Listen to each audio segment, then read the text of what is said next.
الحمدللہ رب العالمین والصلاۃ والسلام علی سید المرسلین اما بعد فاعوذ باللہ من الشیطان الرجیم بسم اللہ الرحمن الرحیم رب اشرح لی صدری ویسر لی امری واحلل عقدۃ من لسانی یفقهوا قولی واجعل لی وزیرا من اہلی اللہم فقہنا فی الدین اللہم ارنا الحق حقا وارزقنا اتباعہ وارنا الباطل باطلا وارزقنا اجتنابہ رب زدنی علما اللہم انا نعوذ بک من الشقاق والنفاق وسوء الاخلاق اللهم إنا نعوذ بك من منكرات الأخلاق والأعمال والأهواء اللهم ألهمنا رشدنا وأعذنا من شرور أنفسنا اللهم صل على محمد وعلى آل محمد كما صليت على إبراهيم وعلى آل إبراهيم إنك حميد مجيد اللهم بارك على محمد وعلى آل محمد كما باركت على إبراهيم وعلى آل إبراهيم إنك حميد مجيد الحمد لله رب العالمين آمين يا رب العالمين۔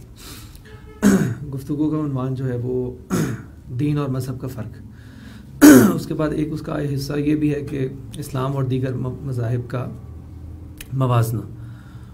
تو ہمارا فوکس ظاہر بات رہے گا جو پہلا حصہ ہے دین اور مذہب کا فرق۔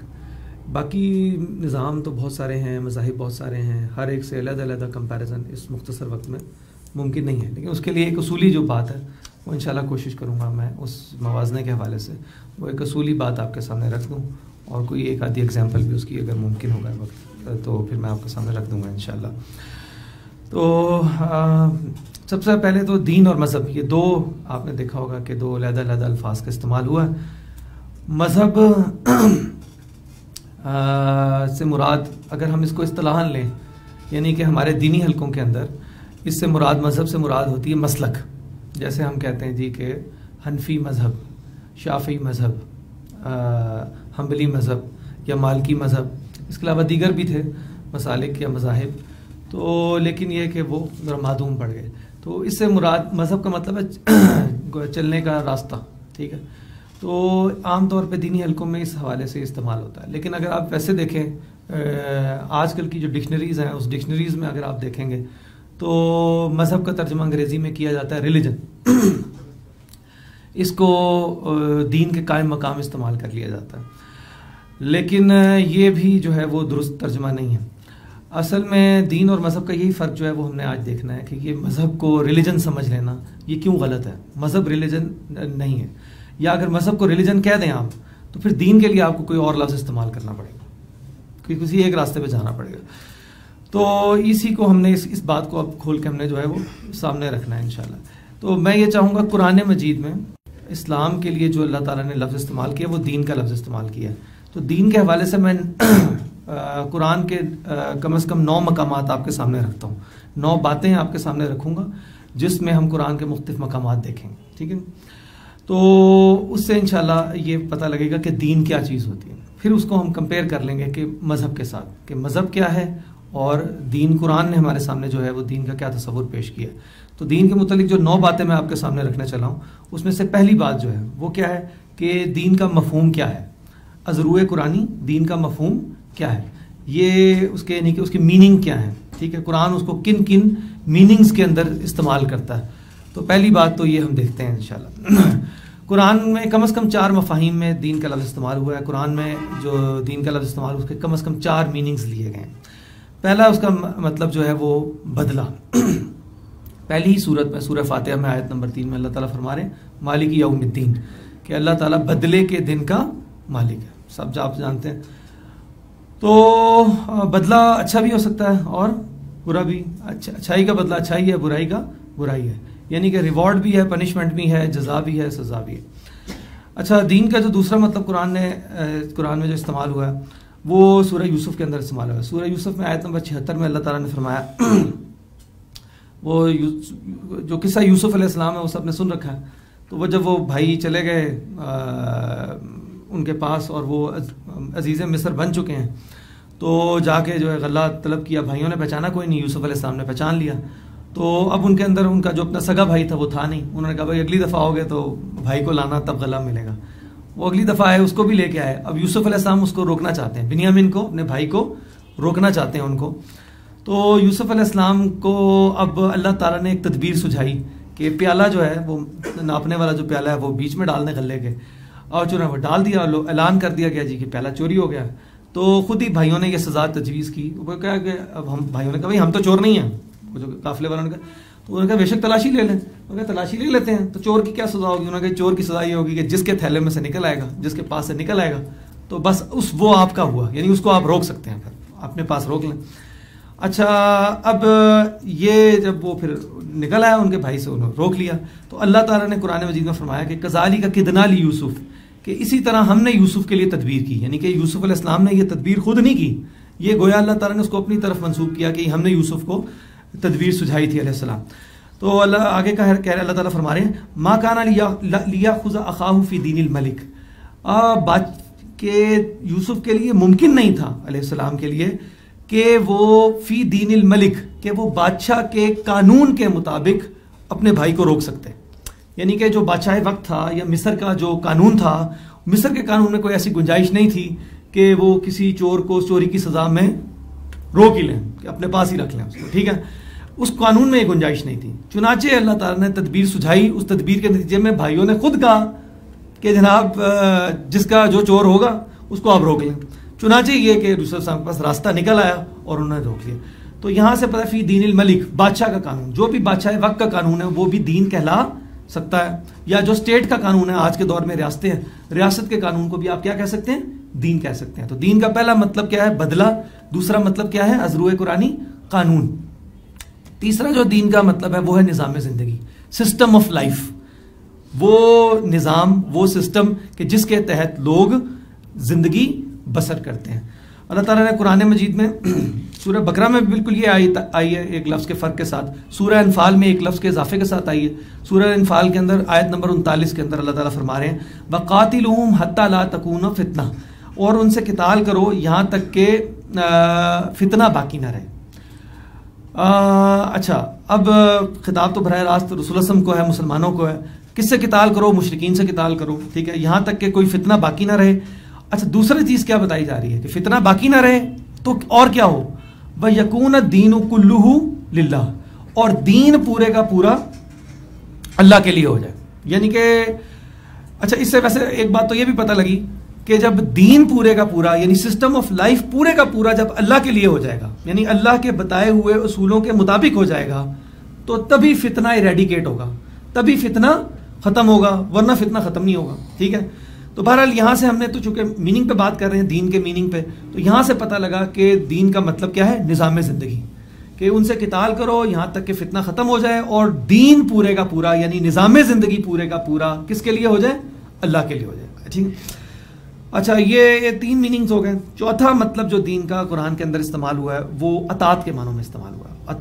اطاعت کا مطلب آپ کو پتا ہے کسی کی پیروی کرنا، کسی کا حکم ماننا. ٹھیک ہے، کسی کا مطیع بن جانا. بلکہ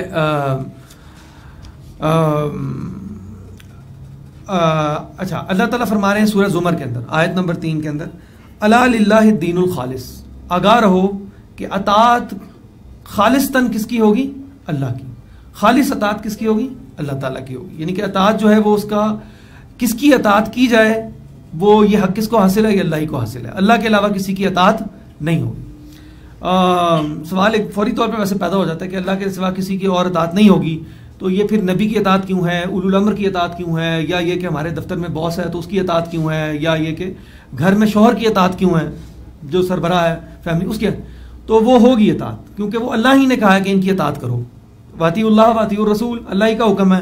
اسی طرح اولو الامر کی اطاعت بھی اللہ ہی کا حکم ہے. اسی طرح گھر میں سربراہ جو ہے وہ مرد ہوگا، اس کی اطاعت ہوگی، یہ بھی اللہ ہی کا حکم ہے. تو یہ اطاعت تو ہوگی، لیکن یہ اللہ کی اطاعت کے تحت ہوگی. جہاں پر یہ کوئی اولو الامر کی اطاعت یا گھر والے کی اطاعت، سربراہ کی اطاعت یا باس کی اطاعت یا اسٹیٹ کی اطاعت، کس کی بھی اطاعت ہے، وہ اطاعت جہاں کانٹراڈکٹ کرے گی اللہ کی اطاعت سے، تو ظاہری بات ہے ترجیح کس کو دی جائے گی؟ بلا شک و شبہ اللہ کو دی. تو یہ بھارت اطاعت کے میننگ میں چوتھا استعمال ہے اس کا قرآن میں. تو پہلا میننگ کیا تھا؟ بدلہ، دوسرا قانون، تیسرا نظام زندگی اور چوتھا اطاعت. ان چاروں کا آپس میں ایک بڑا لطیف تعلق بھی ہے. وہ تعلق یہ ہے کہ اگر آپ کسی کو کوئی بدلہ دینا چاہتے ہیں، کسی کو کوئی بدلہ دینا چاہتے ہیں اس کے اچھے یا برے کام کا، ٹھیک ہے، تو اس کے لیے کسی قانون کی ضرورت پڑے گی. آپ بغیر قانون کے بدلہ نہیں دے سکتے. ٹھیک ہے، مثال کے طور پہ تعلیمی نظام کو لیں. اگر آپ کسی کو پاس یا فیل کرنا چاہتے ہیں تو پاس یا فیل کرنے کے لیے کوئی قانون بھی تو بنانا پڑے گا نا, اور وہ اس کو بتانا پڑے گا کہ بھائی تم 50% سے زیادہ لوگے تو پاس ہو جاؤ گے, 50% سے کم لوگے تو فیل ہو جاؤ گے. تو یہ کوئی قانون بنائیں گے تو بدلا دیں گے نا.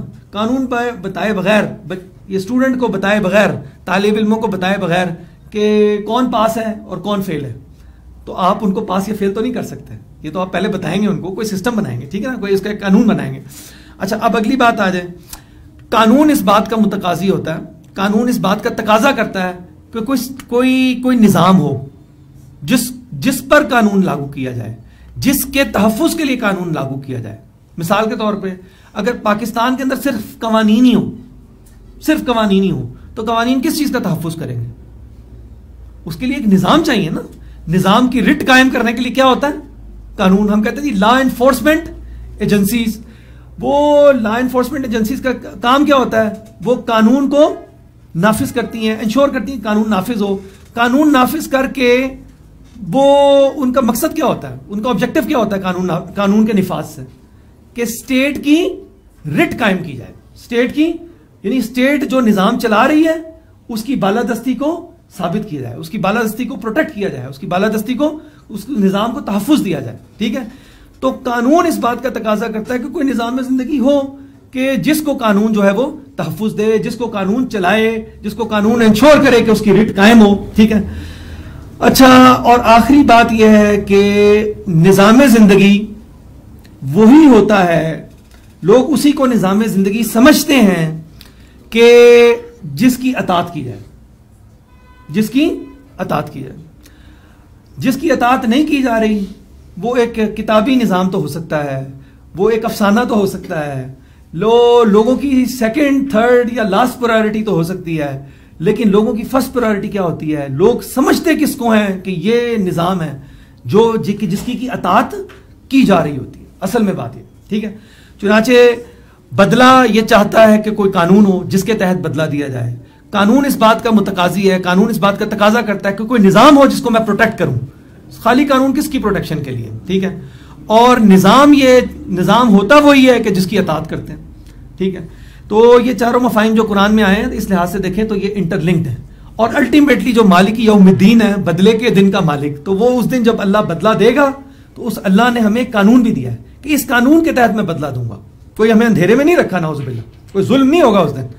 اور اس جو قانون اللہ نے دیا ہے اس قانون پر چلنے کے لیے اللہ تعالیٰ نے ہمیں ایک نظام زندگی بھی دیا ہے کہ ہم اس قانون کے مطابق جب اللہ کے حضور پیش ہوں اور ہمیں ریوارڈ یا پنشمنٹ ملے تو ایک نظام زندگی بھی, پورا کوڈ آف کنڈکٹ بھی ہو کہ جو اللہ نے ہمیں دے دیا ہو کہ جس کے مطابق ہم زندگی بسر کریں.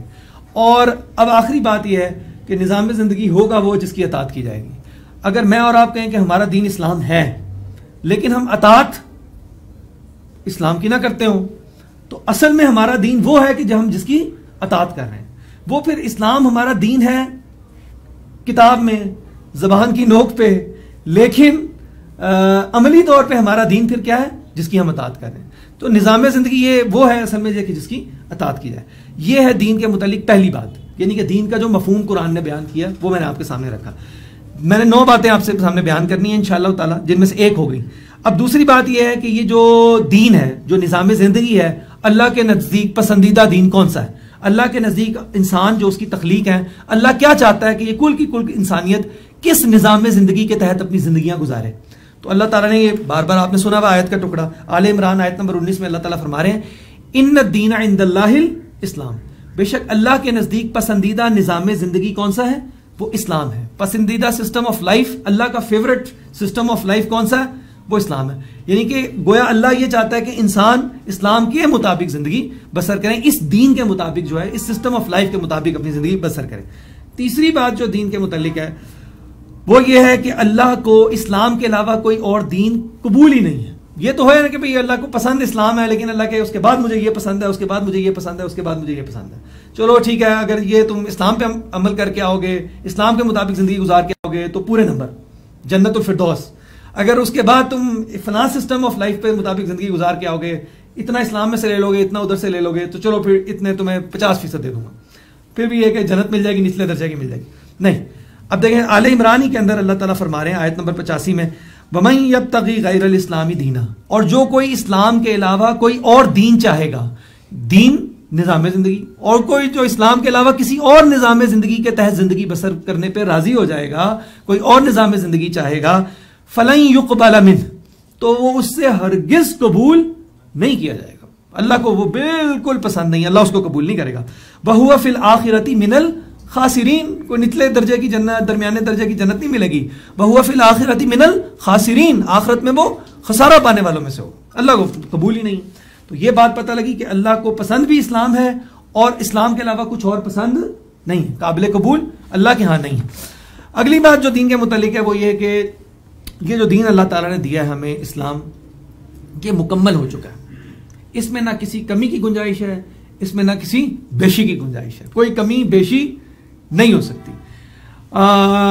یہ سورہ مائدہ کی آیت نمبر 3 میں اللہ تعالیٰ فرما رہے ہیں الیوم اکملت لکم دینکم، ٹھیک ہے، اے نبی صلی اللہ علیہ وسلم ہم نے آپ سے پر آج کے دن اپنا دین مکمل فرما دیا۔ اب یہ آپ سے کی زندگی کا آخری ایام ہے، ٹھیک ہے، تو گویا آخری سال ہے، اور اگر اس وقت دین مکمل ہو گیا تو آج ہمارے پاس دین مکمل ہے، آج نہ اس میں آپ زیادتی کر سکتے ہیں، نہ اس میں کوئی کمی کر سکتے ہیں۔ وَأَتْمَمْتُ عَلَيْكُمْ نِعْمَتِي، اور میں نے آپ پر اپنی نعمت کا اتمام فرما دیا۔ وَرَضِيتُ لَكُمُ الْإِسْلَامَ دِينًا، وہی پچھلی والی بات پھر آ گئی جو، اور آپ کے لیے، تم لوگوں کے لیے، سب کے لکم، سب کے لیے، تم لوگوں کے لیے میں نے کس کو پسند فرمایا؟ اسلام کو بطور دین پسند فرمایا۔ اللہ نے اسلام کو بطور دین پسند فرما لیا، مکمل بھی کر دیا، نعمت کا اتمام بھی کر دیا، اور اسلام کو بطور دین پسند بھی فرما لی۔ اس کے بعد یہ ہوگی چوتھی بات کہ دین جو ہے وہ اللہ کے نزدیک اللہ نے مکمل فرما دیا ہے، اور دین اللہ کے نزدیک وہ پسندیدہ بھی ہوئی۔ پانچویں بات کیا ہے کہ اللہ تعالیٰ نے کہ جو لوگ اس دین کو قبول کریں، اللہ تعالیٰ ان سے یہ مطالبہ کر رہا ہے، اللہ تعالیٰ یہ ان کو حکم دے رہا ہے کہ اس دین پہ پورے کا پورا عمل کرنا بھائی، آدھے تیتر آدھے بٹیر نہیں بننا تم نے، یعنی کہ یہ نہ ہو کہ سر تم نے دین میں دے دیا اور ٹانگیں تمہاری باہر ہیں، زبان سے تم نے دین قبول کر لیا، دل تمہارا ابھی اس پہ ٹھک نہیں رہا، تو یہ معاملہ نہیں چلے گا۔ ایک دو کشتیوں کے سوار تم نہیں ہو سکتے، تمہیں اگر اسلام قبول کیا ہے تو بس اب اسی کشتی کے مسافر ہو تم، ٹھیک ہے۔ تو اللہ تعالیٰ کہہ رہے یا ایھا الذین آمنو، اے وہ لوگوں جو ایمان لائے ہو، جنہوں نے کلمہ پڑھ لیا ہے، ٹھیک ہے، اقرار کر لیا ہے، ادخلوا فی السلم کافہ، اسلام میں پورے کے پورے داخل ہو جاؤ۔ اسلام کیا ہے؟ نظام زندگی، یہی تو ہم پیچھے پڑھتے آ رہے ہیں، اللہ کا پسندیدہ نظام زندگی، اللہ کا پسندیدہ سسٹم آف لائف، تو اللہ تعالیٰ کہہ رہے ہیں اس میں پورے کے پورے داخل ہو جاؤ، ٹھیک ہے۔ اچھا، اگر پورے داخل نہیں ہوگے تو کیا ہوگا؟ وَلَا تَتَّبِعُوا خُطُوَاتِ الشَّيْطَانِ، اور شیطان کے قدموں کی پیروی نہ کرنا، مطلب یہ کہ پورے داخل نہ ہوئے تو پھر کس کے قدموں کی پیروی ہوگی؟ شیطان کے قدموں کی پیروی ہوگی۔ اِنَّهُ لَكُمْ عَدُوٌّ مُّبِينٌ، بے شک وہ تمہارا کھلا دشمن ہے۔ یہ سورہ بقرہ آیت نمبر 208 میں اللہ تعالیٰ نے فرما دیا۔ اچھا، اب اگلی بات یہ کہ اگر آدھے دین کی پیروی کر لیں، 50%، 60% دین کی پیروی کر لیں، 70% دین کی پیروی کر لیں، 30% کی کر لیں، 25% کی کر لیں، تو کیا معاملہ صرف یہی ہے کہ جیسے کہ اللہ تعالیٰ کا حکم جو ہے وہ ایک پامال ہو جائے گا؟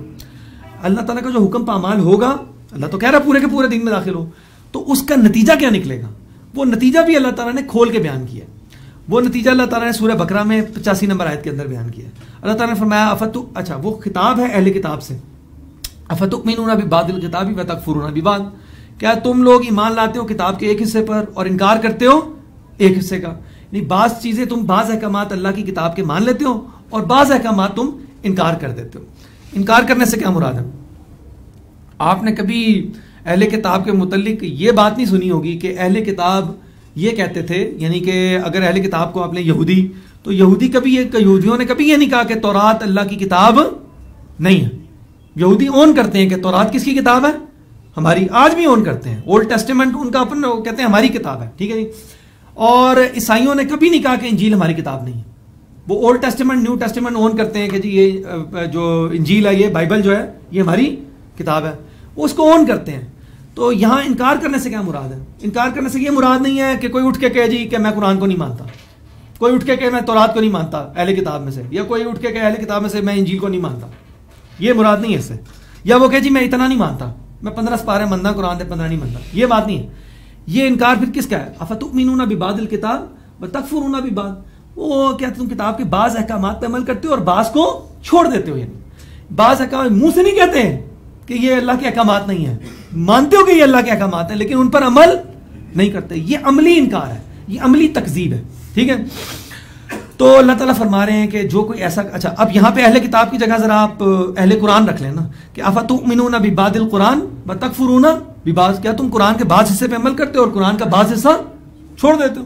ٹھیک ہے, تو اللہ تعالیٰ فرما رہے ہیں فما جزاء من یفعل ذلک منکم, پس تم میں سے جو کوئی ایسا کرے گا اس کی جزا, اس کا بدلہ اس کے سوا کچھ نہیں, الا خزی فی الحیات الدنیا, کہ اس دنیا میں رسوائی ہے. اس دنیاوی زندگی کے اندر کیا ہے؟ رسوائی ہے, ذلت ہے, پستی ہے. اور معاملہ یہاں پہ ختم نہیں ہوتا.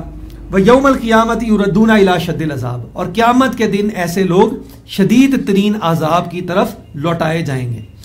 اچھا, اب لگتا یہ ہے کہ شاید کوئی گنجائش نکل ہے, شاید کوئی گنجائش ہو تاکہ ہم اسی طرح آدھے تیتر آدھے بٹیر والی مسلمانی کی زندگی بسر کرتے رہیں. ٹھیک ہے, لیکن آپ سوچ کے دیکھیں اس آیت پہ تھوڑا سا, میں کہتا ہوں کہ اگر 1 منٹ کے لیے ہم تھوڑا غور و فکر کر لیں کہ دیکھیں اللہ تعالیٰ نے 2 نتیجے ذکر کیے ہیں, یہ جو کچھ دین کو عمل کرتے ہیں اور کچھ کو چھوڑ دیتے ہیں. 2 نتیجے کیا ہیں؟ دنیا میں ہے رسوائی. اب پہلے اس پہ غور کریں, پچھلے 25-30 سال کی بات کریں تو 25-30 سال کے اندر آپ دیکھتے ہیں, بڑھا لیں چلیں, زیادہ کر لیں تو 40 سال پہ لے جائیں چلیں, میری عمر 42 سال ہے تو 42 سال ہی کر لیں. آپ یہ دیکھتے ہیں کہ کیا ہو رہا ہے دنیا کے اندر, جہاں پر میسو کلنگ ہو رہی ہے نا, میسو کلنگ, جینوسائیڈ ہوئے ہیں بڑے بڑے. ٹھیک ہے, یعنی کہ ہزاروں لوگوں کو, لاکھوں لوگوں کو قتل کیا گیا ہے, وہ تمام مسلمانوں کے علاقے ہیں. میرا جو بچپن ہے وہ جب ایک خبر نامہ آتا تھا تو مجھے یاد ہے ایران عراق کی جنگ ہی ختم نہیں ہوتی تھی, چلتی رہتی تھی. اور پھر ہم نے دیکھا کہ رشیا نے افغانستان پہ حملہ کر دیا. پھر کشمیر جو ہے وہ, آج خود کشمیر میں کھڑا ہوں, کشمیر کو آپ دیکھیں, فلسطین کو آپ دیکھیں. پھر ذرا ہم جب یونیورسٹی میں آئے تو بوسنیا کے اندر جو جینوسائیڈ ہوا کہ وہ بچوں تک کو انہوں نے ذبح کر دیا. ٹھیک ہے, اور ابھی پچھلے دنوں بھی 25 سال پورے ہوئے, ہم میں سے کئی لوگوں کو تو پتہ ہی نہیں ہے نا, پچھلے دنوں اس واقعے کو 25 سال پورے ہوئے کہ جس میں سربز نے ایک بوسنین ٹیریٹری کے اندر ایک گراؤنڈ کے اندر 8000 سے زیادہ مردوں کو اور لڑکوں کو قتل کیا, ایک ہی گو کے اندر. اور آج اگر آپ وہ نکال کے سرچ کریں گے نا تو وہاں پہ آپ کو ان کی جو علامتی قبریں کہہ لیں یا اجتماعی قبریں, وہ قبریں اس میدان کے اندر ہیں. وہ انہوں نے اس کو کہ قبرستان, پارک نما قبرستان بنا ہوا, 8000 سے زیادہ ایک دن میں. ٹھیک, اچھا اس کا تو ہمیں پتہ ہی نہیں نا یہاں پہ, ہمیں تو بس وہ ذرا موٹا موٹا ہی پتہ ہوتا ہے, اس کو بالکل نہیں پتہ.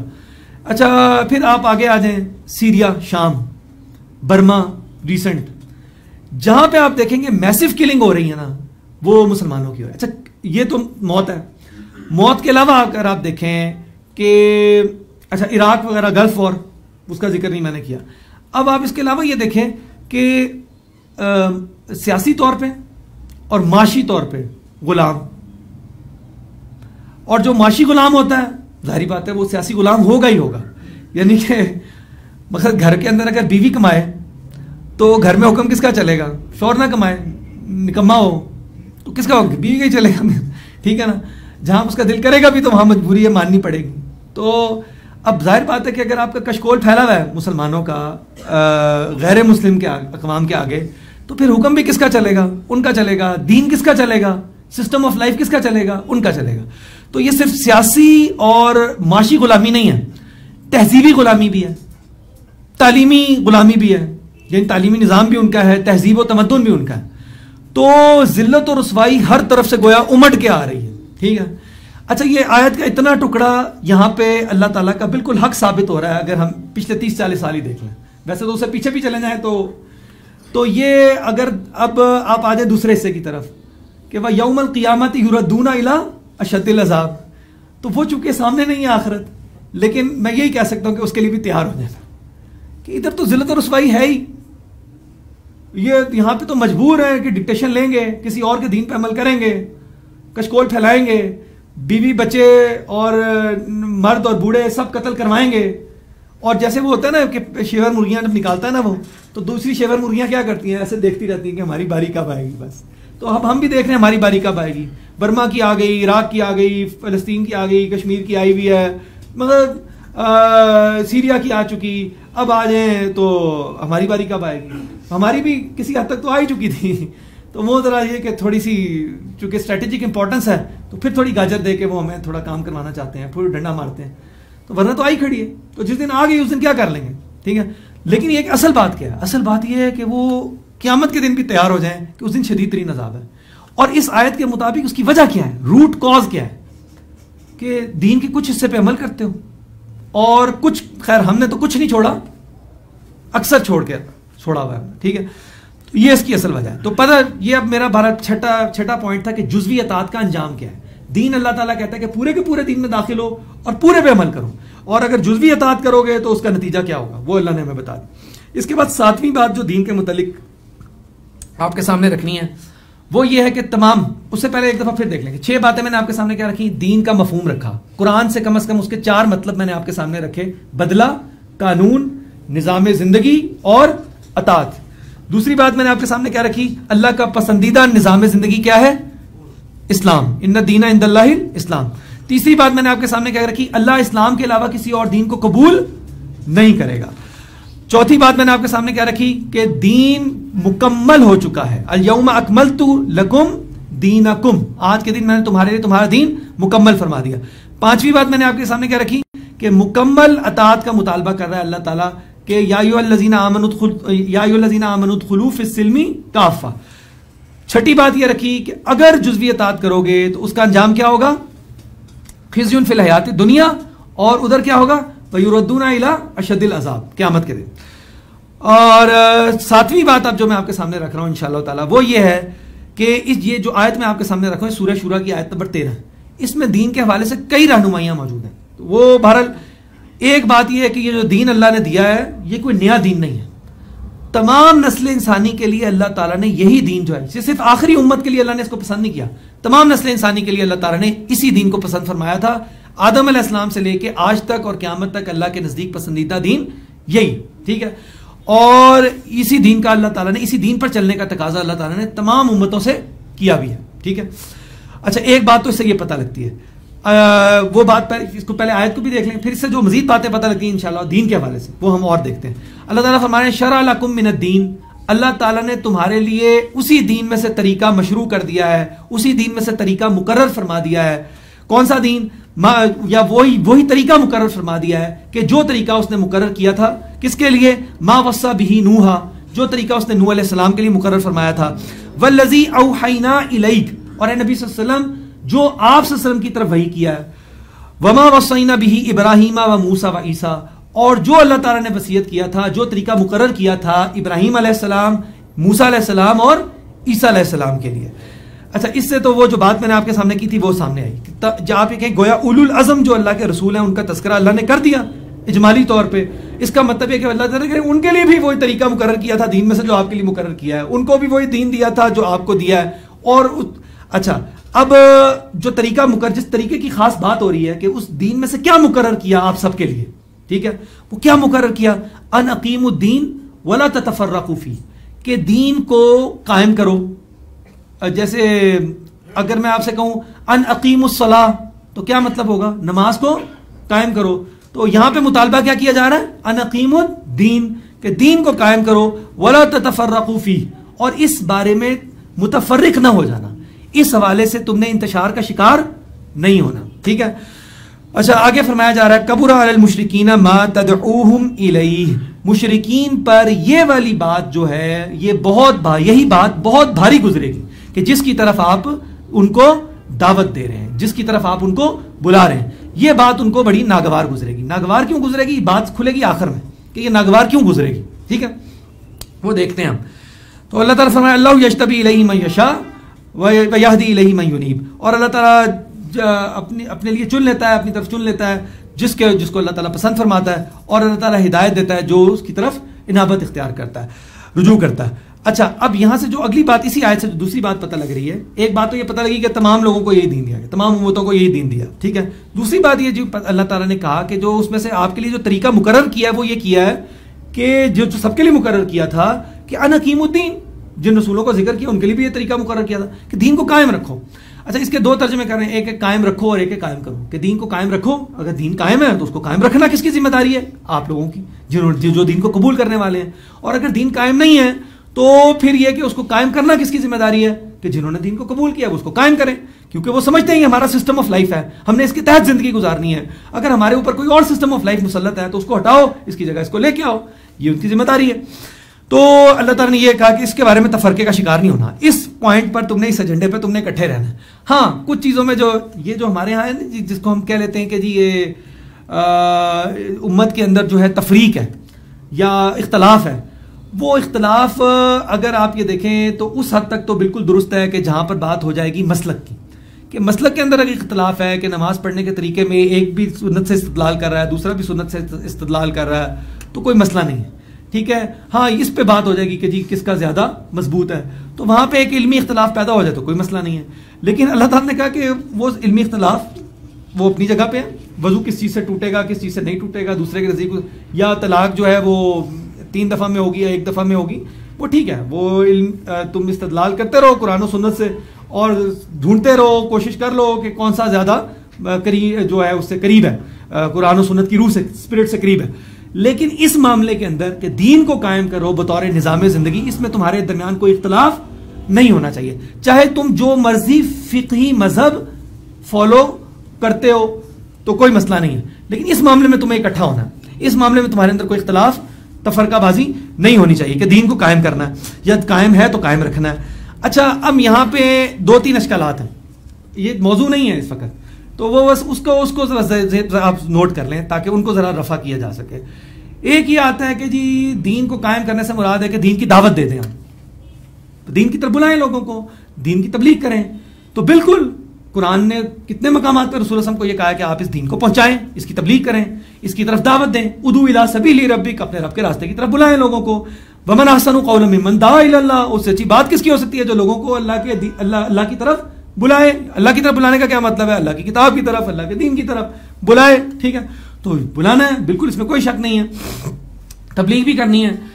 لیکن قائم کرنے سے مراد تبلیغ کرنا ہی نہیں ہے. اس میں کوئی شک نہیں کہ قائم کرنے کے لیے آپ کو لوگوں کو دعوت دینی پڑے گی, ان کو تبلیغ کرنی پڑے گی, ان کو پہنچانا بھی پڑے گا اللہ کا پیغام, ان کو اللہ کی کتاب کی طرف بلانا بھی پڑے گا. یہ کام آپ کو کرنا پڑے گا, خود بھی اللہ کا بندہ بننا پڑے گا. ٹھیک ہے نا. لیکن قائم کرنا اس سے بڑھ کے, اس کے لیے ذرا اپنی روزمرہ کی جو بول چال ہے نا ہماری, اس میں سے کچھ ایگزامپلز میں آپ کو دیتا ہوں. مثال کے طور پہ قرآن ہی کہتا ہے نماز قائم کرو. نماز قائم کرو سے مراد آپ کیا لیتے ہیں؟ کہ نماز پڑھو جیسے کہ پڑھنے کا بتایا گیا. کیسے بتایا گیا ہے؟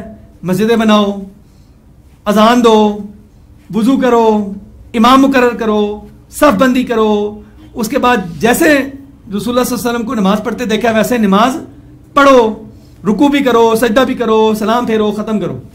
تو پھر کیا ہوگی؟ نماز قائم ہوگی. نماز قائم کرنے کا صرف یہ مطلب ہے نماز پڑھ لیں, نماز پڑھ لیں, یا بلا کے لوگوں کو نماز کا فائدہ بتائیں کہ یہ نماز کا یہ فائدہ ہے, کہ بس نماز کیا لوگوں کو صرف بتا دینے سے کہ نماز کے یہ فائدے ہیں نماز قائم ہو جائے گی؟ نہیں ہوگی. اسی طرح صرف لوگوں کو دین کی طرف بلا لینے سے یا دین کے متعلق بتا دینے سے دین قائم نہیں ہوگا. نماز کے لیے جب آپ کہیں گے کہ انقیم الصلاۃ, نماز قائم کرو, تو جب کہیں گے انقیم الدین, تو پھر دین کو بھی آپ کو عملاً قائم کرنا پڑے گا, اس پر عمل کر کے دکھانا پڑے گا. ٹھیک ہے. اچھا اسی طرح آگے آئے ذرا, ہم کہتے ہیں جی ملک کے اندر عدالتوں کا قیام ہو گیا ہے, ملک کے اندر عدالتیں قائم کر دی گئی. ملک کے اندر جب عدالتیں قائم ہو جاتی ہیں تو جب آپ عدالت میں جاتے ہیں تو وہ آپ کو انصاف کے فائدے بتاتے ہیں. صرف وہ کیا کرتے ہیں؟ وہ قانون کو نافذ کرتے ہیں, وہ ان کے مطابق فیصلہ کر کے دکھاتے ہیں, وہ اسٹیٹ کی ریٹ کو قائم کرتے ہیں. سمجھ رہے ہیں بات آپ؟ تو اس کا مطلب ہے کہ عدالتوں کو قائم کرنے سے مراد یہ نہیں ہے کہ آپ لوگوں کو انصاف کے فائدے ہی بتاتے رہیں, انصاف کی ترغیب ہی دیتے رہیں. ٹھیک ہے. اچھا مزید آگے آ جائیں. جب ہم کہتے ہیں جی فلاں نے فلاں علاقے کے اندر حکومت قائم کر لی, مثال کے طور پر میں کہوں نوشیروان عادل نے ایران میں حکومت قائم کر لی. جب اس نے حکومت قائم کر لی تو کیا کیا اس نے؟ پھر اس سے کیا آپ کے ذہن میں کیا آتا ہے کہ ایران پہ پھر کس کا حکم چلتا تھا؟ نوشیروان عادل کا حکم چلتا تھا. ایسی بات ہے نا جی.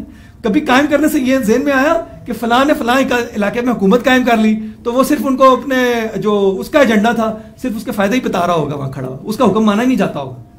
حکومت قائم کرنے کا کیا مطلب ہے؟ تو اگر حکومت قائم کرنے کا یہ مطلب ہے کہ جس کی حکومت قائم ہو گئی تو اب حکم اسی کا چلے گا, تو دین قائم کرنے کا کیا مطلب ہے؟ صرف دین کی دعوت؟ نہیں نہیں نہیں نہیں بھائی, پھر حکم کس کا چلے گا؟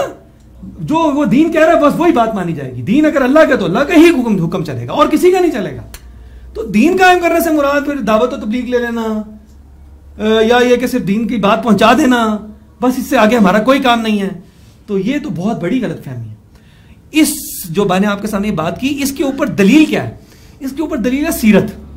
رسول اللہ صلی اللہ علیہ وسلم نے تبلیغ بھی کی ہے, دعوت بھی کی ہے, جو کہ دین کو قائم کرنے کے لیے ناگزیر ہے. ایسا نہیں ہے کہ دعوت و تبلیغ کے بغیر آپ دین قائم کر لیں, وہ ناگزیر ہے.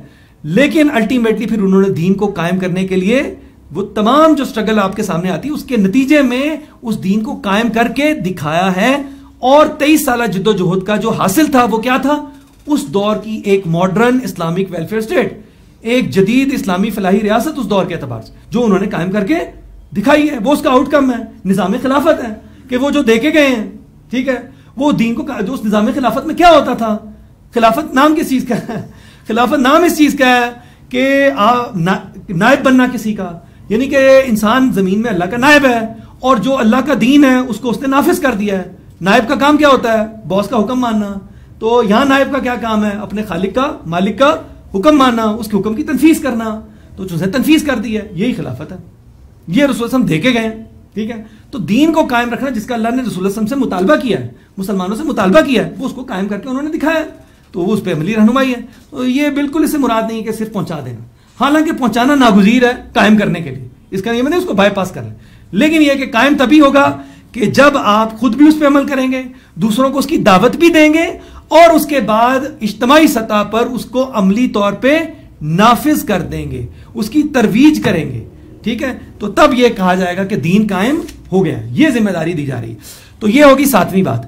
9 باتیں میں نے کہا تھا. 8ویں بات یہ ہے انشاءاللہ تعالی جو آپ کے سامنے رکھ رہا ہوں کہ دین جو ہے وہ ایک وقت میں ایک ہی ہوگا. ایک وقت میں 2 یا 2 سے زائد دین نہیں چل سکتے. دین کا مطلب ذہن میں لائیں, سسٹم آف لائف. ایک وقت میں 2 یا 2 سے زیادہ سسٹمز نہیں چل سکتے. یہ تو آپ دنیا میں مشاہدہ کرتے ہیں, کوئی ایک ریاست کے اندر 2 سسٹمز تو نہیں چل سکتے نا. اگر 2 سسٹم چلنے شروع ہو جائیں, ایک سسٹم چل رہا ہے, ایک دین چل رہا ہے, اب کسی علاقے کے اندر ایک نیا سسٹم آ جائے تو وہ کیا کہتے ہیں؟ اسٹیٹ ود ان اسٹیٹ بن گئی ہے. جب اسٹیٹ ود ان اسٹیٹ بنتی ہے تو جو پہلے سے موجود اسٹیٹ ہوتی ہے اس کی رٹ کیا ہو جاتی ہے؟ چیلنج ہو جاتی ہے. تو پھر وہ اپنی رٹ کو قائم کرنے کے لیے ایکشن میں آتی ہے اور اٹھا کے دے مارتی ہے. سمجھ رہے ہیں؟ تو ایک وقت میں 2 دین ممکن نہیں. ایک وقت میں جیسے میں پہلے کہا تھا 2 کشتیوں کے سوار نہیں ہو سکتے. تو قرآن نے کہا, قرآن اصولی بات کیا کی, اور قرآن نے ان الحکم الا للہ, حکم دینے کا اختیار کس کا ہے؟ صرف اللہ کو ہے. یہ ہو ہی نہیں سکتا کہ اللہ بھی حکم دے اور تم ساتھ کسی اور کا حکم بھی مانو. اگر تم اللہ کے حکم کا پابند سمجھتے ہو اپنے آپ کو, تم صرف اور صرف کس کا حکم مانو گے؟ اللہ کا حکم. یہ نہیں ہو سکتا کہ تم اللہ کا بھی حکم مانو اور اگر تمہاری پارلیمنٹ اللہ کے حکم کے خلاف فیصلے کری تم اس کا بھی حکم مان لو. تمہاری پارٹی کا منشور اللہ کے حکم کے خلاف ہے تو تم پارٹی کے جالے بھی بنے رہو. یہ ہو نہیں سکتا. ٹھیک ہے, ایک گھر میں ایک بیوی کے 2 شوہر ہو سکتے ہیں؟ نہیں ہو سکتے نا. ایک اسکول کے 2 پرنسپل ہو سکتے ہیں؟ نہیں ہو سکتے. پنجاب کے 2 وزیر اعلیٰ ہو سکتے ہیں؟ نہیں ہو سکتے. دنیا کے 2 خدا ہو سکتے ہیں؟ دنیا اس کائنات کے 2 خدا ہو سکتے ہیں جی؟ اگر ہو جائیں تو کیا ہوگا؟ یہ رہ نہیں سکتی دنیا. ایک خدا کہے گا راولا کوٹ میں بارش ہو, دوسرا کہے گا نہیں آج بارش نہیں ہوگی. ایک خدا کہے گا جی کہ اسرار صاحب کے گھر میں بیٹا پیدا ہو, دوسرا خدا کہے گا نہیں بیٹی پیدا ہو.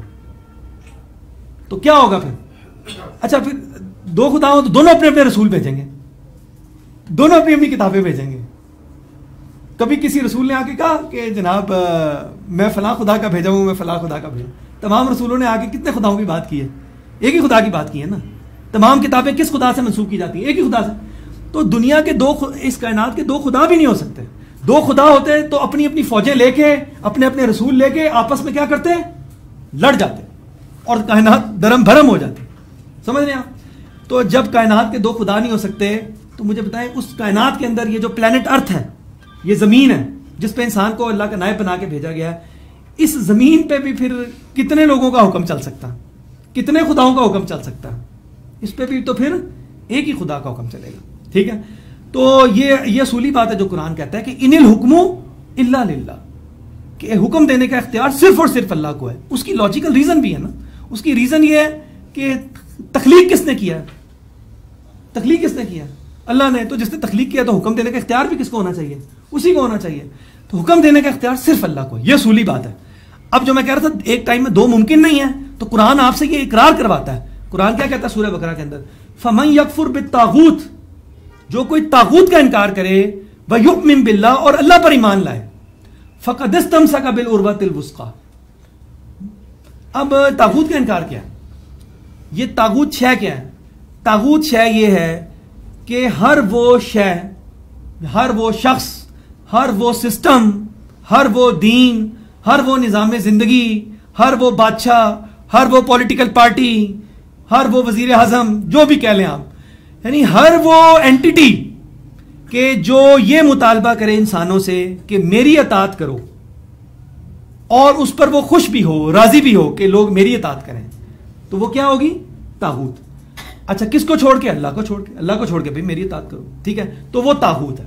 ٹھیک ہے، چاہے وہ ریاستی سطح پہ ہے، چاہے گھریلو سطح پہ ہے، چاہے ادارے کی سطح پہ ہے، جس سطح پہ بھی ہے، اللہ کو چھوڑ کے وہ اپنی اطاعت کا تقاضا کرے اور اس پہ راضی ہو، وہ طاغوت ہے.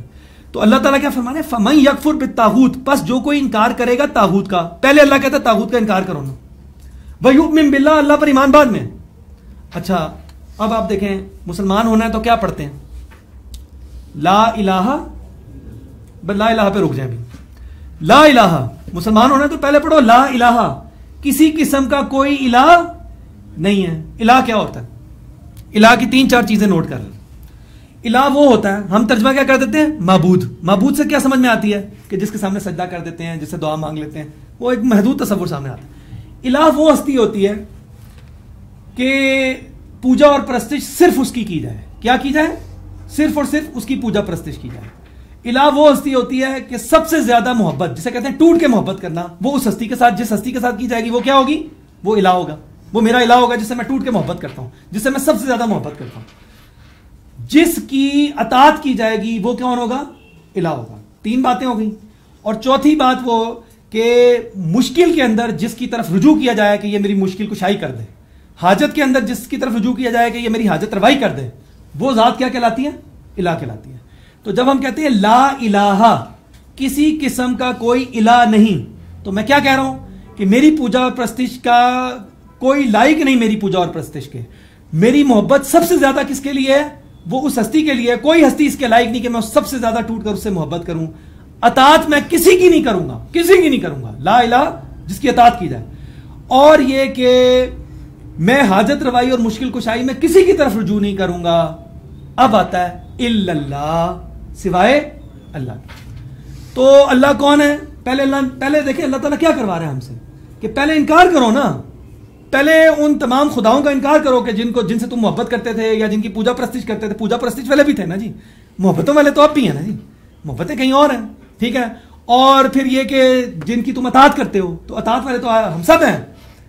ہم تو کسی اور کی اطاعت کرتے ہیں. کلمہ کیا پڑھتے ہیں؟ لا الہ، کسی اور کی اطاعت نہیں کروں گا. تو کرتے ہیں کہ نہیں کرتے ہیں؟ کر رہے ہیں. قانون بنا کے کر رہے ہیں، سسٹمیٹک طریقے سے کر رہے ہیں، اعلان کر رہے ہیں. ٹھیک ہے نہیں، تو وہ کر رہے ہیں. تو لا الہ تو کدھر گیا لا الہ؟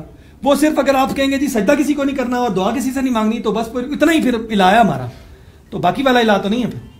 ٹھیک ہے، اطاعت ہو رہی ہے. تو پھر آتا ہے الا اللہ، کہ سوائے اللہ کے. تو اطاعت بھی اللہ کی، پوجا پرستش بھی اللہ کی، حاجت روائی مشکل کشائی بھی اللہ سے، اور سب سے بڑھ کے محبت بھی کس سے؟ اللہ سے. یہ تقاضا ہے. تو اس کا مطلب یہ ہوا اطاعت اگر صرف اللہ کی ہے، کسی اور الہ کی نہیں ہے، کسی اور معبود کی نہیں ہے، کسی اور دین کی نہیں ہے، تو ایک ٹائم میں بیک وقت 2 دین ایگزسٹ نہیں کر سکتے. ٹھیک ہے، اللہ کا تقاضا ہے کہ پھر اللہ ہی کا دین ایگزسٹ کرے، کیونکہ ہم نے اللہ کا دین اختیار کیا ہے تو اللہ کا دین ہی ایگزسٹ کرے. اور 9ویں اور آخری بات دین کے حوالے سے جو قرآن آپ کے سامنے رکھتا ہے، قرآن نے بہت ساری باتیں رکھی، جو میں آپ کے سامنے رکھ رہا ہوں قرآن کے ذریعے، وہ کیا ہے کہ یہ جو دین ہے اللہ کا، یہ اپنا غلبہ بھی چاہتا ہے. اور یہ آپ نے معروف آیات ہیں، بار بار سنی ہوں گی. سورہ توبہ آیت نمبر 33، سورہ فتح آیت نمبر 28 اور سورہ صف آیت نمبر 9، هو الذی ارسل رسولہ بالہدی ودین الحق، کہ وہی تو ہے جس نے بھیجا اپنے رسول کو الہدا کے ساتھ یعنی قرآن حکیم کے ساتھ، ودین الحق اور دین حق کے ساتھ، حق سسٹم آف لائف کے ساتھ، حق نظام زندگی کے ساتھ، یہی برحق نظام زندگی ہے۔ کس لیے بھیجا؟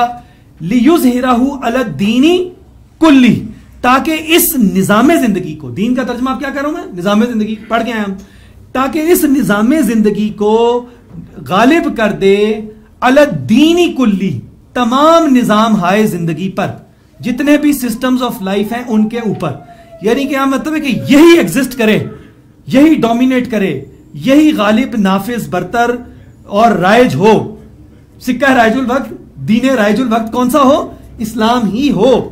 اس کے علاوہ تمام جو اگر اپنی برتری چاہتے ہیں ان کو دبا دیا جائے، ان کو ہٹا دیا جائے، ان کو رائج ہونے کا موقع نہ دیا جائے۔ ٹھیک ہے، اس مقصد کے لیے هو الذی ارسل رسولہ، اس مقصد کے لیے اس نے اپنے رسول کو بھیجا، لیظہرہ علی الدین کلہ، اور دے کے کیا بھیجا ہے؟ بالہدی ودین الحق، یہ ساتھ ایک کتاب دی ہے اور ساتھ دین حق دیا ہے، پورا سسٹم دیا ہے ساتھ کہ اس کو جا کے ڈومینیٹ کرو۔ اور جو بات اس سورہ شورى میں آ رہی ہے، جہاں پہ اللہ مطالبہ کریں کہ ان اقیموا الدین لا تتفرقوا فیہ، اس کے بعد کیا آ رہا ہے کہ کبر علی المشرکین ما تدعوہم الیہ، مشرکین پر یہ بات بڑی بھاری گزرے گی یا نبی صلی اللہ علیہ وسلم، اس بات کی اگر آپ جب ان کو دعوت دیں گے۔ تو یہی بات وہ آ گئی ہے سورہ صف کے اندر بھی اور سورہ توبہ کے اندر بھی۔ اللہ تعالیٰ وَلَوْ كَرِهَ الْمُشْرِكُونَ، کہ خواہ مشرکوں کو کتنا ہی ناگوار گزرے۔ ٹھیک ہے نہیں؟ اب اس میں ناگواری کس بات کی ہے؟ ناگواری اس بات کی ہے، اس کو ہم دیکھتے ہیں تو آپ کو بات سمجھ میں آئے گی۔ ناگواری اس بات کی ہے کہ حکم ہمارا ختم ہو جائے گا اور اللہ کا جو ہے وہ نافذ ہو جائے گا، تو میری جو ہے وہ کھڑپینچی ختم ہو جائے گی۔ اچھا، یہ جو میرا حکم ہے یہ کون دل میں ڈالتا ہے؟ یہ کون دل میں وہی کرتا ہے کہ جی میرا حکم چلنا چاہیے؟ وہ شیطان ہے۔ شیطان اصل میں یہ چاہتا ہے کہ یہ اللہ کا حکم نہ مانے، چنانچہ شیطان نے لوگوں کو آج اس سٹیج پہ پہنچایا کہ وہ اللہ کے دین سے کٹتے جائیں کٹتے جائیں کٹتے جائیں، یہاں تک کہ ان کی زندگیاں جو ہیں وہ، اگر وہ اپنے دل کو تسلی بھی دینا چاہتے ہیں نا کہ ہم اللہ کے دین کو اختیار کیے ہوئے ہیں، تو بس وہ نام کا کچھ دین ہو ان کے پاس، باقی ہے کہ اصل زندگی وہ اللہ کے دین سے کٹ کے گزاریں۔ یہ بڑا سسٹمیٹک طریقے سے یہ سارا کام ہوا ہے۔ اچھا، ہم اس تک کس طرح پہنچے ہیں؟ اس کے لیے میں آپ کے سامنے ایک حدیث رکھتا ہوں، حدیث سے یہ بات سمجھ میں آئے گی کہ ہم اس نہج پہ کس طرح پہنچے ہیں۔ لیکن ابھی تک کی جو گفتگو ہے اس کو اگر ایک 3+3 یعنی کہ اس کو آپ کہیں کہ بالکل حساب کتاب والے انداز میں، میتھمیٹیکل انداز میں آپ کے سامنے رکھ دوں تو وہ یہ ہے کہ اب یہ سمجھ میں آیا کہ دین پورا نظام زندگی ہے۔ اللہ نے پوری زندگی کو چاہا ہے انسان کی کہ وہ اللہ کی اطاعت میں آ جائے۔ ٹھیک ہے، اب پوری زندگی انسان کی اگر اب ہم اپنا لائف سائیکل دیکھیں نا ایک شخص کا، تو اس کی پوری زندگی کیا ہے؟ وہ پیدا ہوتا ہے تو اس کا اپنا کوئی اختیار نہیں ہوتا، اس کے جو فیملی والے ہوتے ہیں وہ کچھ رسومات کرتے ہیں اس کے پیدا ہونے میں۔ ٹھیک ہے، مقصد ہے کہ اگر مسلمانوں کی بات کر لیں، ختنے کروا دیے، پھر جناب اس کا عقیقہ ہو گیا، اس کے بعد وہ بڑا ہوتا ہے تو اب اس کی پرسنل لائف لیں، پرسنل لائف کے اندر ایک سٹیج آتی ہے کہ وہ بالغ ہو گیا تو اس کو نکاح کی حاجت ہوئی، اس کا جناب شادی کروا دی۔ شادی کرانے کے طریقے ہیں تو ہمارے ہاں کیا ہے، وہ نکاح کروا دیا۔ ٹھیک ہے، نکاح دین کے مطابق ہو گیا، عقیقہ بھی دین کے مطابق ہو گیا، ختنے بھی دین کے مطابق ہو گئے، ذرا اور بڑا ہو گیا، بوڑھا ہو گیا، رخصت ہو گیا، تو پھر کیا ہوتا ہے جی؟ پھر بھی اس کا کوئی اختیار نہیں ہے، تو گھر والے کیا کرتے ہیں؟ پیچھے سے کیا کروا دیتے ہیں؟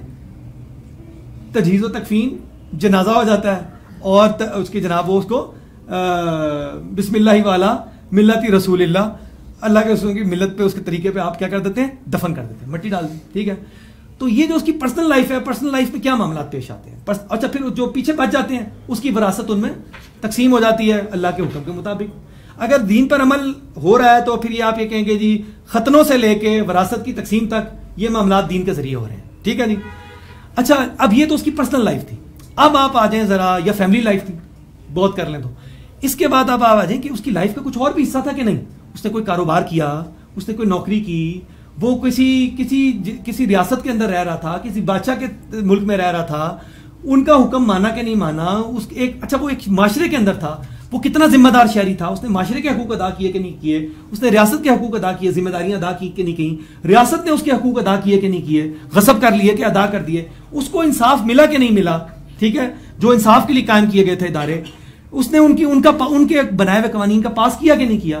یہ اس کی اجتماعی زندگی ہے. اجتماعی زندگی, اب ظاہر بات ہے اللہ تو کیا چاہتا ہے, پورے کے پورے دین میں داخل ہو جاؤ. تو جیسے اللہ یہ چاہتا ہے کہ پیدائش کے وقت اور نکاح کے وقت اور مرتے وقت تم اللہ کے دین پہ عمل کرو, اسی طرح اللہ یہ چاہتا ہے کہ تم اپنی نوکری میں, اپنے کاروبار میں, اپنے اداروں میں, اپنی عدالتوں میں, اپنے بازاروں میں, اپنی ریاست میں, اپنی سیاست میں, معاشرت میں, معیشت میں, وہاں پہ بھی اللہ کے دین پہ عمل کرو. تبھی تو یہ ہوگا نا کہ پورے کے پورے دین پر عمل ممکن ہوگا, تبھی تو پوری اطاعت ہوگی. تو اس کو اگر 3+3 کے انداز میں آپ کے سامنے پیش کروں تو یہ معاملہ ہے کہ دین جو ہے ایک ٹوٹیلٹی کا نام ہے, اور اس ٹوٹیلٹی کے 2 حصے ہیں. ایک حصہ وہ ہے کہ جس کو ہم کہیں گے عقائد. عقائد کیا ہوتے ہیں جی؟ کہ میں اللہ پہ ایمان لاتا ہوں. میں کتنے خداؤں کو مانتے ہو بھائی؟ ایک اللہ کو مانتا ہوں. اچھا رسولوں کو مانتے ہو؟ جی مانتا ہوں, تمام رسولوں کو مانتا ہوں, رسول کو آخری رسول مانتا ہوں, اور میں اللہ کی تمام کتابوں کو مانتا ہوں. ہمارے لیے جو قابل عمل کتاب ہے وہ اللہ کی آخری کتاب ہے, وہ قرآن ہے. یہ میرا عقیدہ ہے. آخرت کو مانتے ہو کہ نہیں؟ دوبارہ اٹھو گے؟ جی مانتا ہوں. یہ عقیدہ ہے. اس کے بعد آ جاتی ہیں چند رسومات. وہ دین میں ہمارے لیے کون سی رسومات طے کی ہیں جو میں نے آپ سے ذکر کر دی تھی. ختنہ کروا لو, عقیقہ کروا لو, نکاح کر لو, جنازہ کر لو, یہ رسومات ہیں. اس کے ساتھ کیا آ جاتی ہیں عبادات. دین نے اللہ تعالیٰ کی پوجا اور پرستش کے, خدا کی پوجا اور پرستش کے کچھ طریقے متعین کر دی. وہ متعین طریقے کیا ہیں؟ نماز ہے, وہ روزہ ہے, وہ حج ہے, وہ زکوٰۃ ہے, وہ متعین کر دی. ٹھیک ہے, یہ جو اس کو آپ کہیں گے عقائد ہیں, رسومات ہیں اور عبادات ہیں, عبادات کی رسمیں. یہ جو حصہ ہے یہ خالصتاً اگر آپ دیکھیں گے زیادہ انسان کی فوکس کس پہ؟ پرسنل لائف کے اوپر. یہ ہے مذہب. اس کو انگلش میں کہتے ہیں ریلیجن, اور اس کو اگر ایک اور نام دے تو یہ ریلیجس فیلڈ ہے. اس کو مغرب کیا کہتا ہے؟ یہ انسان کی کیا ہے؟ ریلیجس فیلڈ ہے. اس کے اندر انسان کو آزادی ہے. وہ کہتے ہیں اس کے اندر انسان کو کیا ہے؟ آزادی ہے کہ وہ جو مرضی عقیدہ اختیار کرے, اپنے پیدا مرنے شادی کرنے کی رسومات جیسے مرضی کرے, اور یہ کہ جو اس کی جس خدا کو وہ مانتا ہے اس کی عبادت جیسے کرنا چاہتا ہے کرے. چرچ بنا کے کرتا ہے, گردوارہ بنا کے کرتا ہے, مندر بنا کے کرتا ہے, مسجد بنا کے. آزادی ہے. اس کی کھلی مثال ہے کہ جب ہم نے 90 سال کی غلامی کاٹی ہے بر صغیر کے اندر. بر صغیر کے اندر جو ملکہ برطانیہ کا وائسرائے تھا, اس نے ان معاملات میں ہمیں کیا, ہندوؤں کو بھی, سکھوں کو بھی, مرہٹوں کو, سب کو کھلی آزادی تھی کہ اپنی جنازے جیسے کرتے ہو کرو, مردے کو جلانا ہے, گدوں کو نچوانا ہے, چتا جلانی ہے, یا یہ کہ تم نے اس کو جنازہ پڑھانا ہے مٹی میں, جو مرضی کرو. نکاح 7 پھیرے لگا کے کرنا ہے کہ مولوی صاحب کو بٹھا کے کرنا ہے, کرو. ٹھیک ہے, یہ آزادی تھی. حتیٰ کہ مزید انہوں نے تو یہ بھی مہربانی فرما دی تھی کہ یار یہ تو تمہارے وراثتی قوانین ہے, یہ بھی اگر چاہتے ہو تو اس کے مطابق وراثت بھی تقسیم کر لو, ہمیں کوئی مسئلہ نہیں ہے. جو تمہارے فیملی لاز ہیں وہ بھی انٹیکٹ ہیں, تمہارے بھی, ہندوؤں کے بھی, سب کے انٹیکٹ ہیں. وہ جیسے تم ان پہ عمل کرنا چاہو کرو. ٹھیک ہے, لیکن جو اجتماعی گوشے میں نے آپ کے سامنے ذکر کیے ہیں, جس میں کیا ہے, سیاست, پولیٹیکل سسٹم, معاشرت, معیشت, اکنامک اور آپ کا سوشل سسٹم. ٹھیک ہے, ان کے اندر اس نے بالکل بھی اجازت نہیں تھی. پولیٹیکل سسٹم کس کا چلتا تھا؟ کیا جب یہاں 90 سال انگریز حکومت کر کے گیا تو سیاسی نظام اللہ کی کتاب کے مطابق تھا یا ملکہ برطانیہ کا دیا ہوا تھا؟ معاشی نظام, معاشی ادارے وہ کس کے تھے؟ ٹھیک ہے, تو اس کی اجازت نہیں. تعلیمی نظام کس کا تھا؟ تہذیب سے بڑا گہرا تعلق ہے تعلیمی نظام کا. تعلیمی نظام کس کا تھا کیا؟ انگریز نے سیٹ کیا تھا 33% والا پاس ہوگا. آج تک کتنے فیصد والا پاس ہے؟ 33%. وہ غلام قوم کے لیے اس نے طے کیا تھا. آج آزاد قوم میں بھی 33% پاس ہے. میں آپ کو بتا رہا ہوں کہ کس قدر تہذیبی, سیاسی اور معاشی غلبہ ہے ہمارے اوپر اس استعمار کا آج تک. ٹھیک ہے, تو اس میں اس نے آزادی نہیں دی. اس کو وہ کہتے ہیں سیکولر فیلڈ. اس کو وہ کہتے ہیں اس کا ریلیجن سے کوئی تعلق نہیں ہے. تو اس کی بنیاد پہ جو نقشہ سامنے آتا ہے کہ عقائد, رسومات, عبادات, یہ تو مذہب ہے, یہ ریلیجن ہے, ان کے لیے یہ ریلیجن ہے. اس لیے میں نے شروع میں ہی کہہ دیا تھا کہ اسلام ایک مذہب نہیں ہے. اسلام صرف عقائد, رسومات اور عبادات نہیں ہے. اسلام پوری اطاعت کا مطالبہ کرتا ہے. چنانچہ یہ سیاست, معاشرت, معیشت کو بھی ڈھانپ لیتا ہے. اور اس لیے اسلام ایک دین ہے. تو دین کا ترجمہ پھر ریلیجن نہیں ہوگا. دین کا ترجمہ پھر کیا ہوگا؟ سسٹم آف لائف, نظام زندگی. دین کا ترجمہ مذہب کر, اس دین کو مذہب کے مترادف سمجھ لینا یا دین کا ترجمہ ریلیجن کر لینا غلط ہوگا. دین کو آپ کہیں گے system of life. Islam is a system of life. Islam is not a religion ان کی ڈکشنری کے مطابق جو ریلیجن ہے. اچھا, اب میں اگر آپ میں سے کسی کا نیٹ چل رہا ہے تو میں یہ چاہوں گا کہ آپ میں سے کوئی وہ لکھے گوگل کے اندر سیکولرزم. سیکولرزم اگر کوئی لکھ سکتا ہے, اگر نیٹ چل رہا ہے تو لکھیں سیکولرزم. اور جو سیکولرزم کی گوگل ڈیفینیشن دے نا, جو پہلی ڈیفینیشن دے وہی پڑھ دیں بس آپ اونچی آواز میں. the principle of separation of state from the religious institutions.